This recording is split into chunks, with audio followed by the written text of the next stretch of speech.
Today we're at Ford Lake in Ypsilanti, Michigan, doing our photo walk, and we have everybody besides Tilly. The whole family's here. It's a nice day out. It was gross earlier, but the sun poked out for a little bit, so it is a beautiful day to go on a walk now that it's 5:30 at night.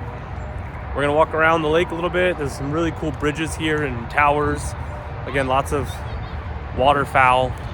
But as you can hear in the background, it's also right next to the highway, which, like I was talking about yesterday, is the issue with most of the Michigan parks.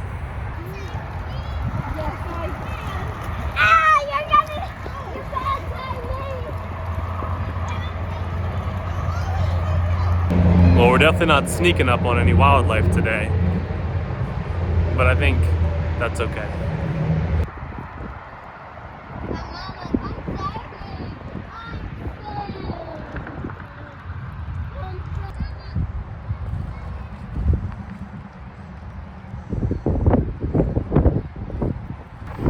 So I'm looking at this burnt tree. It looks like it's just burnt, honestly. It looks very fresh. And this tree poking out in the water. And I'm gonna try and find a composition between those two to see what I can get.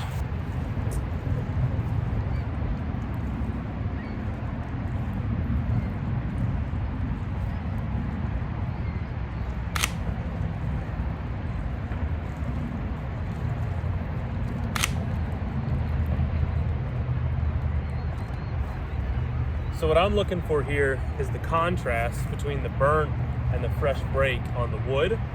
And of course, contrast and leading lines are two big principles of photography. So for me, that's kind of what I'm seeing here. Compositionally speaking, is the black looks really cool against the fresh broken tan, I guess.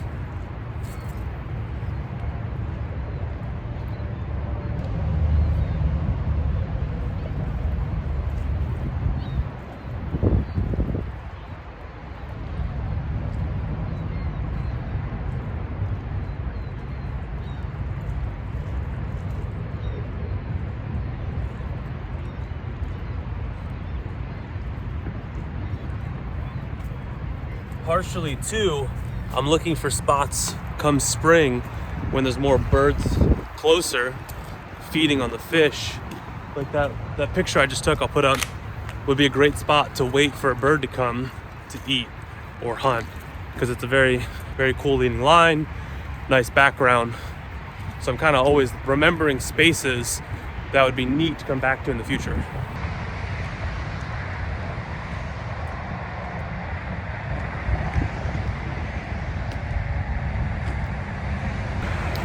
I wonder, when I look at the swans and the wildlife, is if this contrast of gross trash would make a cool image. But I think the swans are too far away to get kind of how it would look obvious that the trash and the swans are intermingling. Maybe I'll try it on the way back, see if they get a little bit closer. But where they're at right now, I think it'd be too far to really capture what I'm going for there.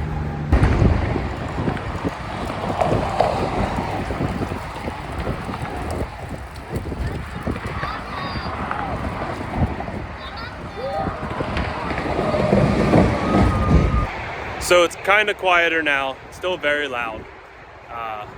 There's these cool robins jumping around through the branches, getting some pictures of the kids, which is nice.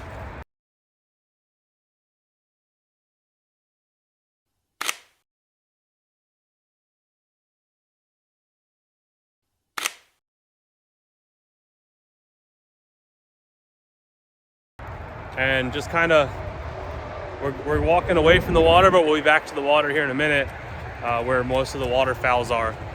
But looking for some abstract shots, some macro style shots, and some landscape style shots if we can get them as well.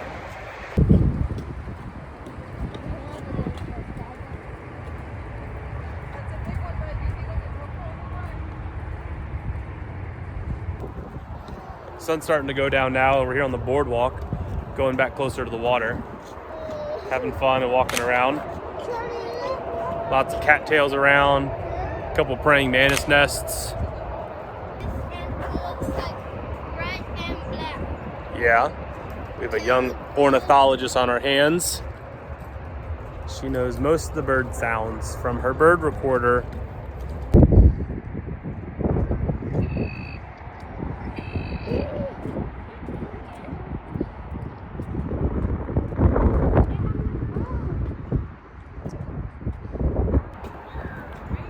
Now we're getting back onto the boardwalk section where all the waterfowls are. It's a ton of seagulls, a bunch of geese, some ducks over here. Usually there's a bald eagle or two, so maybe we'll just get lucky and see one. But for now, we're just walking around, having a good time, getting some pictures, getting some cool pictures of ducks, getting some cool pictures of scenery, and the kids.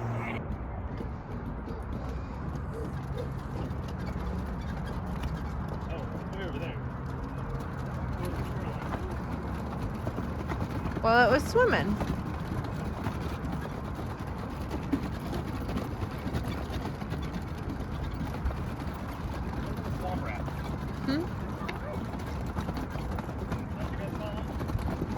Oh, muskrat.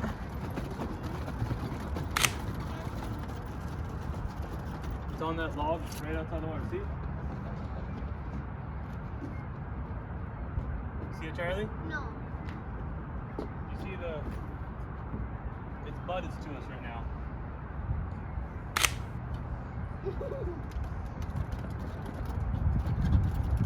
You know where it is, babe? Mm-hmm.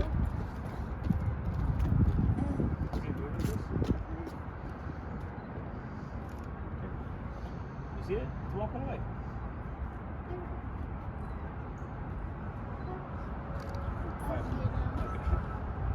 Is that? What is that? Is that a swamp rat?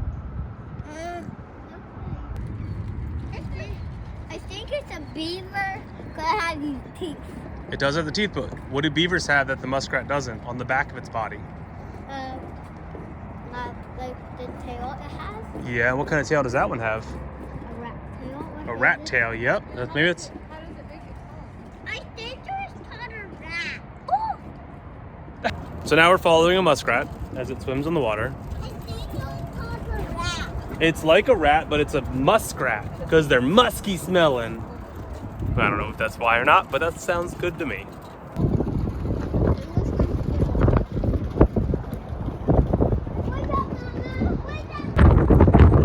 So follow those muskrats for a little bit, kept walking, there's a lot of swans, and then there's this tower. And again, everything here is cool, but the leading lines just hold the line, your eyes go right to the tower. It'd be cooler if there's something on the top of the tower, but leading lines still prevail. This tower is super special though. This is where Allison and I got engaged. So it's always nice to come back here and see the tower and kind of walk up to the top and get a look at what's going on around.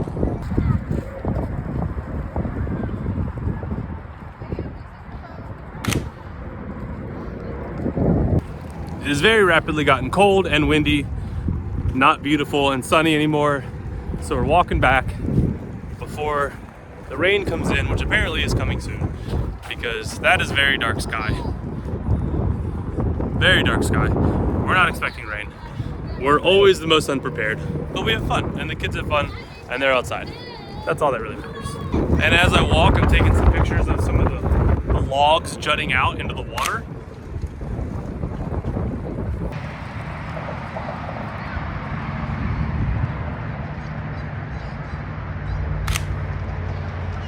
It's really getting dark now.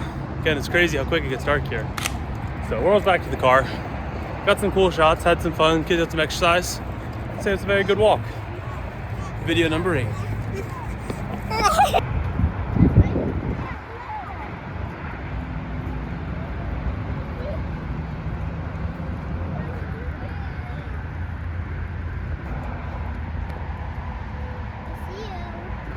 I see you.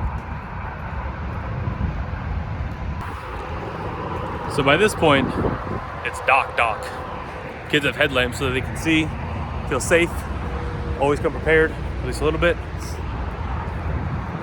Getting back to the car now. So let's see what those pictures look like